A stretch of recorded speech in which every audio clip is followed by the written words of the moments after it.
ಗುರು ದೇಶಪಾಂಡೆ ಅವ್ರ cinema wish ಮಾಡಿದೆ. ಯಾಕಂದ್ರೆ ಸಹಜವಾಗಿ ಒಂದು ಸರ್ ಈಗ ಚಿತ್ರೋದ್ಯಮದ ಬೆಳವಣಿಗೆಗಳ ಬಗ್ಗೆ ಮತ್ತೆ ಥಿಯೇಟರ್ಗೆ ಜನ ಬರ್ತಿಲ್ಲ ಅನ್ನುವಂಥ ರೀತಿಯ ವಾತಾವರಣ ಇದೆ ಸರ್ ಇಂಡಸ್ಟ್ರಿ. ಸೊ ಹೇಗೆ ಅನಿಸ್ತಿದೆ, ಏನ್ ಹೇಳಕ್ ಇಷ್ಟಪಡ್ತೀನಿ? ಸಿನಿಮಾದಲ್ಲಿ ಪ್ರಶ್ನೆ ಕೇಳಿದ್ರೆ ಆನ್ಸರ್ ಕೇಳಬೇಕು ಖಂಡಿತ ಸರ್. ಅದಂದ್ರೆ ಚಿತ್ರೋದ್ಯಮದ ಸ್ಥಿತಿಗತಿ ಸರ್, ಅಂದ್ರೆ ಈಗ ತುಂಬಾ ಡಿಪ್ ಆಗಿದೆ ಇಂಡಸ್ಟ್ರಿ ಅಂತಕ್ಕಂಥದ್ದು. ಖಂಡಿತ ಆಗಿದೆ, ಇಲ್ಲ ಅಂತಲ್ಲ. ಜನ ಥಿಯೇಟ್ರಿಗೆ ಕೂಡ ಬರ್ತಾ ಇದ್ರಲ್ಲ ಒಂದು ಕಾಲದಲ್ಲಿ, ಕರೆಕ್ಟ್. ಆ ಟೈಮಲ್ಲಿ ನಮ್ಗಳದ್ದು ಸ್ವಲ್ಪ ತಪ್ಪಿದೆ. ಈಗ ಬೇರೆ ರೀತಿ ಆಗ್ತಾ ಇದೆ. ಎಲ್ಲರೂ ಇಂಡಸ್ಟ್ರಿ ಒಗ್ಗಟ್ಟು ಸೇರಿಬಿಟ್ಟು ಒಳ್ಳೊಳ್ಳೆ ಸಿನಿಮಾ ಮಾಡೋ ಪ್ರಯತ್ನದಲ್ಲಿದ್ದೀವಿ. ವಾಪಸ್ಸು ಜನಗಳನ್ನು ಥಿಯೇಟ್ರಿಗೆ ಸೆಳೆಯುವಂಥ ಒಂದು ಪರಿಸ್ಥಿತಿಯಲ್ಲಿದ್ದೀವಿ, ನಾವೊಂದು ಪ್ರಯತ್ನದಲ್ಲಿದ್ದೀವಿ. ಆ್ಯಂಡ್ ಅಫ್ಕೋರ್ಸ್ ನಮ್ಮ ಚಿತ್ರರಂಗದಲ್ಲಿ ಸಾಕಷ್ಟು ಹಿರಿಯರಿದ್ದಾರೆ, ಎಲ್ಲರೂ ಥಿಂಕ್ ಮಾಡ್ತಾ ಇದ್ದಾರೆ ಬಗ್ಗೆ. ಇದರಿಂದ ಬೇರೆ ರೀತಿಯಿಂದ ಉತ್ತರ ಸಿಗೋದಕ್ಕೆ ಸಾಧ್ಯನೇ ಇಲ್ಲ. ಸಿಗೋದಕ್ಕಂದರೆ ಒಳ್ಳೆ ಸಿನಿಮಾ ಮಾಡ್ತಾ ಇರಬೇಕು, ಪ್ರಯತ್ನಗಳನ್ನ ಬಿಡ್ತಾ ಇರಬಾರ್ದು. ನಾವು ಇಂಥ ಸಿನಿಮಾ ಮಾಡಿದ್ರೇ ಜನ ಬರ್ತಾರಂತ ಹೇಳೋಕ್ಕಾಗಲ್ಲ, ಇಂಥವ್ರು ಸಿನಿಮಾ ಮಾಡಿದ್ರೆ ಮಾತ್ರ ಜನ ಬರ್ತಾರಂತ ಹೇಳೋಕ್ಕಾಗಲ್ಲ. ಪ್ರಯತ್ನ ಮಾಡ್ತಾ ಇರಬೇಕು. ಚಿತ್ರರಂಗ ಬೆಳೆಯುತ್ತೆ, ಚಿತ್ರರಂಗ ಏನು ಮುಗಿಯೋದಿಲ್ಲ. ಇಟ್ಸ್ ಅ ಫೇಸ್ ಅಷ್ಟೇ. ಒಂದು ಕೋವಿಡ್ ಬಂದಾಗ ಏನು ಅನಿಸ್ತು ನಿಮಗೆ? ಎಲ್ಲರೂ ಮನೆಯಿಂದ ಹೊರಗೆ ಬರೋಕ್ಕೆ ಸಾಧ್ಯನೇ ಇಲ್ಲ ಅಂತ ಅನ್ನಿಸ್ಲಿಲ್ವ? ಇವತ್ತು ಮತ್ತೆ ಮಾಸ್ಕಿಂದ ಓಡಾಡ್ತಾ ಇಲ್ವ ತಾವು? ಆಗುತ್ತೆ. ಅದೇ ರೀತಿ ಒಂದು ಚೇತರಿಸ್ಕೊಳ್ಳುತ್ತೆ ಚಿತ್ರರಂಗಕ್ಕೆ. ನಮ್ಮ ಕನ್ನಡ ಚಿತ್ರರಂಗದಲ್ಲಿ ಒಳ್ಳೊಳ್ಳೆ ಕಲಾವಿದರಿದ್ದಾರೆ, ತಂತ್ರಜ್ಞರಿದ್ದಾರೆ, ನಿರ್ಮಾಪಕರಿದ್ದಾರೆ, ಎಂತೆಂಥವ್ರು ಇದ್ದಾರೆ. ಶಕ್ತಿ ಇದೆ ನಮ್ಮಲ್ಲಿ. ಬರುತ್ತೆ, ವಾಪಸ್ ಬರುತ್ತೆ. ಆ ಟೈಮ್ ಕಾಲ ಬರುತ್ತೆ. ಇಲ್ಲ, ಮುಗೀತಮ್ಮ. ನಾವು ಎಲ್ಲ ಆಗಿ ಡಬ್ಬಿಂಗ್ ಆಗಿ ಆಲ್ಮೋಸ್ಟ್ ಮುಗೀತು. ಪೋಸ್ಟ್ ಪ್ರೊಡಕ್ಷನ್ ನಡೀತಾ ಇದೆ ಇವಾಗ. ಸೊ ಬಹುಶಃ ಆಗಸ್ಟಲ್ಲಿ ಬರ್ಬೋದೇನೋ ಅಂತ ಅಂದ್ಕೊಂಡಿದ್ದೀನಿ. ರೇಣುಕಾ ಸ್ವಾಮಿ ಅಂತಕ್ಕಂಥ ಒಬ್ಬ ವ್ಯಕ್ತಿಯ ಕಿಡ್ನಾಪ್ ಅಂಡ್ ಮರ್ಡರ್ ಆಗುತ್ತೆ. ಸೊ ಆಮೇಲೆ ಸಾಕ್ಷಿನಾಶ ಪ್ರಕರಣ ಕೂಡ ಆಗುತ್ತೆ. ಅದರಲ್ಲಿ ಸುಮಾರು ಒಂದು 17-18 ಜನನ ಅರೆಸ್ಟ್ ಕೂಡ ಮಾಡ್ತಾರೆ.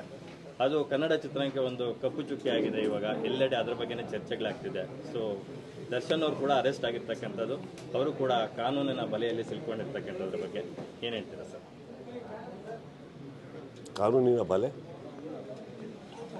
ಸರ್, ಅಂದರೆ ಸಹಜವಾಗಿ ಪ್ರತಿ ಸಂದರ್ಭಕ್ಕೂ ಒಂದು ಆತ್ಮೀಯತೆಯಿಂದ ಸ್ಪಂದಿಸ್ತಾ ಇದ್ರಿ ಪ್ರತಿ ವಿಚಾರ ಇದ್ದಾಗ. ಅಲ್ಲ, ಸ್ಪಂದಿಸೋಣ. ಕಾನೂನಿನ ಬಲೆ ಅನ್ನೋದು ಅರ್ಥ ಆಗಿಲ್ಲ. ಕಾನೂನಿನ ಬಲೆ ಅನ್ನೋದೇನಿದೆ, ಕಾನೂನು ಅನ್ನೋದು ಕೇಳಿದ್ದೀನಿ, ಕಾನೂನಿನ ಬಲೆ ನನಗೆ ಅರ್ಥ ಆಗಿಲ್ಲ. ಅದಕ್ಕೆ ಸ್ಪಷ್ಟ ಅದು ಬೆಲೆ ಇಲ್ಲ ಅಲ್ಲಮ್ಮ. ಇಲ್ಲ, ಕಾನೂನು ಬಗ್ಗೆ ನಾವು ಮಾತಾಡ್ಬೇಕಾದ್ರೆ ನಾನು ಈ ವಿಚಾರ ತೊಗೊಂಡು ಹೇಳ್ತಾ ಇಲ್ಲ. ಯಾವತ್ತೂ ಇವಾಗ ನಾವು ಮಾಧ್ಯಮ ಅಂತ ಹೇಳ್ಬೋದು, ಮಾಧ್ಯಮದ ಬಲೆ ಅಂದರೆ ತಪ್ಪಾಗಲ್ವ? ಹಾಗೆ ಕಾನೂನು ಅಂತ ಹೇಳ್ಬೋದು, ಕಾನೂನಿನ ಬಲೆ ಅಂದರೆ ತಪ್ಪಾಗುತ್ತೆ ಅಂತ ಅಷ್ಟೇ. ನಂದೇನು ಬೇರೇನಿಲ್ಲಪ್ಪ, ಇನ್ನೇನಿಲ್ಲ. ನನಗೆ ಗೊತ್ತಿರೋದು ಇಷ್ಟೇ. ನೀವೇನು ತೋರಿಸ್ತಾ ಇದ್ದೀರೋ ನಮಗೆ, ನಾವು ಅದರಿಂದನೇ ನಾವು ನೋಡ್ತಾ ಇದ್ದೀವಿ, ತಿಳ್ಕೊತಾ ಇದ್ದೀವಿ, ವಿಚಾರಗಳನ್ನ ತಿಳ್ಕೊತಾ ಇದ್ದೀವಿ. ಇದರಲ್ಲಿ ಅರ್ಥ ಆಗ್ತಾ ಇರೋದು ಒಂದೇನಂತಂದರೆ, ಮಾಧ್ಯಮ ಆಗಲಿ, ಪೊಲೀಸ್ ಸಿಬ್ಬಂದಿಗಳಾಗಲಿ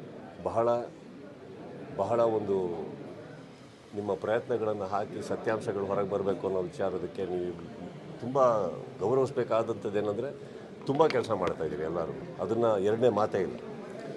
ಇದಕ್ಕಿಂತ ಹೆಚ್ಚಾಗಿ ನನಗೆ ಗೊತ್ತಿರೋ ಹಾಗೆ ಇತ್ತೀಚಿನ ನಿಮ್ಮ ನ್ಯೂಸಲ್ಲಿ ನೋಡಿದ್ದು ನಾವು CM ಅವರೇ ಹಠ ಹಿಡಿದು ಕೂತಿದ್ದಾರೆ ಇದಕ್ಕೆ ಅಂತ ಅಂದಮೇಲೆ, ನನ್ನ ಪ್ರಕಾರ ಸರ್, ನಮ್ಮ ಕರ್ನಾಟಕದ ಒಂದು ದೊಡ್ಡ ಸ್ಥಾನದಲ್ಲಿರುವಂಥ ಒಬ್ಬರು ಮುಖ್ಯಮಂತ್ರಿಗಳು, ಮಾಧ್ಯಮದವರು, ಪೊಲೀಸ್ ಸಿಬ್ಬಂದಿಗಳು ಕರೆಕ್ಟಾಗಿ ಕೆಲಸ ಮಾಡ್ತಾ ಇದ್ದೀರ ಅಂದಾಗ ನನಗೆ ಬೇಕಾಗಿರೋದೊಬ್ಬ ಕಾಮನ್ ಮ್ಯಾನ್ ಆಗಿಸಿ ಇವಾಗ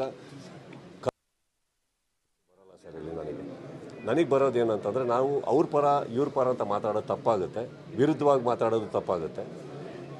ಆ ಫ್ಯಾಮಿಲಿಗೆ ನ್ಯಾಯ ಸಿಗಬೇಕು ಸರ್, ಆ ಹೆಣ್ಮಗುಗೆ ನ್ಯಾಯ ಸಿಗಬೇಕು. ಎಲ್ಲೋ ಪಾಪ ಓಡಾಡಿಕೊಂಡು ಆ ರಸ್ತೆಲ್ಲ ಹತ್ರ ಬಿದ್ದಿದ್ರಲ್ಲ,